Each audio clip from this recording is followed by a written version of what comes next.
Hello everybody, this is Matt on the Moon Lambo channel. Here's a headline from Tron Weekly Journal, which I'm not even kidding. I know you guys have heard me say this before, unless maybe if you're new to the channel or don't listen to me that much, but Tron Weekly Journal. I think that they should just rename the damn website to XRP Weekly Journal because they endlessly post articles about Ripple and XRP. But hey, I can't fault them if that's what's getting the clicks. I mean, it makes sense to me. After all, XRP is the only cryptocurrency in the world to be used in the commercial production of anything, period. Flash FX continues to push cross-border transactions to the Philippines as Ripple's tech comes to the forefront. So I want to talk a bit about this. I got some tweets from the XRP community, and then I'm going to wrap up the video with this, which is quite fascinating. Take a look at this. In wargaming exercise, a digital yuan neuters U.S. sanctions, and North Korea buys nukes.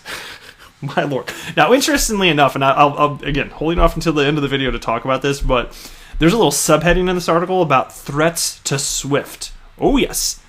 So, as it turns out, there are real-world implications having to do with the way in which money moves around the world, and Ripple's seeking to change that. So, given that this is an XRP-centric channel, I'm going to give you my take on this as far as what this might look like in a world where XRP is widely adopted as it pertains to the usage of it as a bridge currency for cross-border payments. Now, before we get going any further, though, if you would please ever so delicately tap that like button and go ahead and subscribe to the Moon Lambo channel.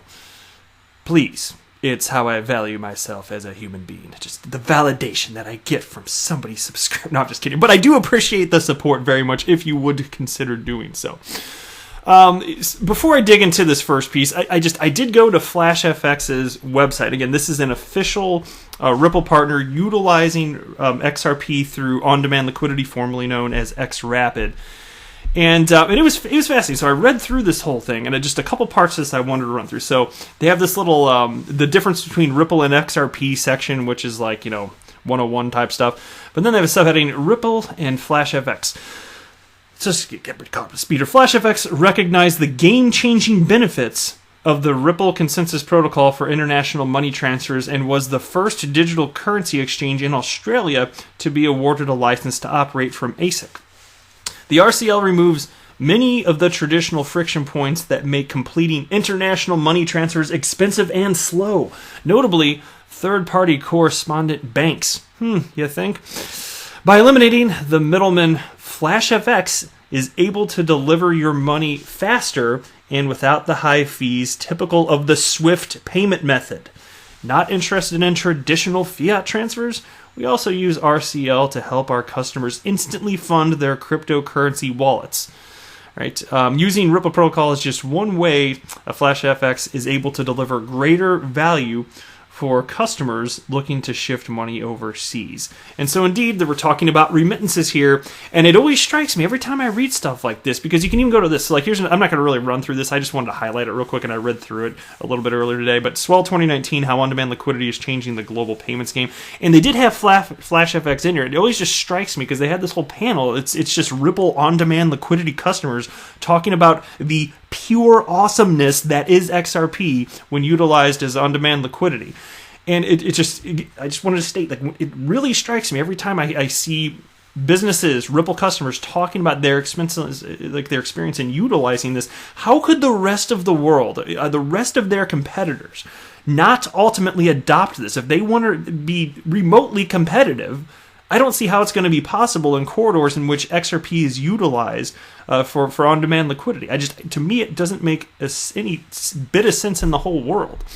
So back to this first piece now. The company's advertisement, FlashFX, talks about sending money to the Philippines using Ripple and its proprietary technology XRapid, which is now, again, known as on-demand liquidity. Ripple has been a prime candidate in facilitating other organizations with their cross-border payment demands, and the company has gone far and beyond to expand its services to multiple regions. The effects of their developments are now being felt in those countries as FlashFX recently launched a mainstream advertisement for the service, And we knew that was ultimately going to happen. You're just going to see more and more of this stuff. Because, look, there's a couple ways this can go as technology utilizing XRP is done. Because, look, the end user doesn't even need to know this is happening. It's all behind the scenes. Unbeknownst to them, cryptocurrencies are being used to help facilitate the transfer of money the world over, converting one fiat currency to another. But still, either these entities are going to line their pockets, which I always kind of felt like at first, yeah, there's probably going to be a lot of that fatter margins, but then as additional competition comes in, thanks to a lot of that's really going to get beefed up after advertisements, those margins will, over time, they get a little bit more tamed, but you're going to have a better service and a less expensive service for the end user. It's the nature of competition. Anyway, the company's advertisements talks about sending money to the Philippines using Ripple and its proprietary technology XRapid, and again, I know, now known as on-demand liquidity. FlashFX had first begun utilizing the cryptocurrency company's services back in 2016 when they announced that the tie-up would improve the foreign exchange climate in Australia. FlashFX promised to deliver transparency, real-time settlement, transactional control to the user, while at the same time cutting basic transfer costs. Nicholas Steiger, CEO of FlashFX, said, quote, "We are excited to be part of the evolution in international payments processing. It's about time that consumers and businesses saw a meaningful change in how money is sent across borders. The service provides an alternative for Australians who want to send a payment faster and cheaper than banks currently provide." And then the article continues, "This time around, Steiger had noted that there was no doubt Ripple's solution was the key to the future of cross-border payments, as it provides on-demand liquidity using a digital asset." And look, can I just say it again, especially on a day like today where, of course, I know there's been a lot of negative price action and some people are panicking and all that stuff. And perhaps having trouble sleeping, I get it. But what is your investment thesis? Now, look, this is not financial advice, period. And I have to say this. There's always new subscribers coming on board. I know a lot of you have heard me say this multiple times. I'm sorry, but I do have to keep doing that or else I'm not being a responsible adult here. But my investment thesis is that utility matters and will win the day. We are talking about real-world adoption here. What do you think is going to happen given that this asset class is never going away? It's the genie's out of the bottle. There's real utility to be had thanks for this. And it makes all the sense in the world that certain cryptocurrencies have a genuine market value. And just wait as smarter money comes in and as more people figure out over time what cryptocurrencies are actually being used for. Where do you think the money's ultimately going to flow? Which cryptocurrencies will have staying power? Well, I know what my money's on, and it's purely XRP. That's the only cryptocurrency I'm still willing to buy today. That's it. Because, again, utility freaking matters. Take a look at this tweet from XRP Euphoria. This one, I like this. Again, it made me smile, so I wanted to share this with you. This came across in my Twitter feed.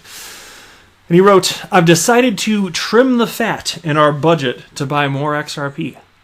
Fired my limo driver, downsizing my personal security team from 8 to 4.